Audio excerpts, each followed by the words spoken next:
గుండెల్లో గాయమేమో చల్లంగా మానిపోయే మాయ చేసే ఆ మాయే ప్రేమాయే.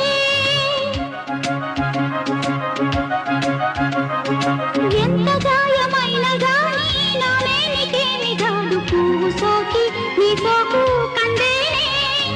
వెలికి రాని వెర్రి ప్రేమ కన్నీటి ధారలోన కరుగుతున్నది. నాదు శోకమోపలేక నీ గుండె బాధపడితే తాళనన్నది. మనుషులెరుగలేరు మామూలు ప్రేమ కాదు అగ్ని కంటే స్వచ్ఛమైనది. మమకారమే ఈ లాలి పాటగా రాసేది హృదయమా. ఉమాదేవిగా శివుని అర్ధభాగమైన లోన నిలువుమా. శుభ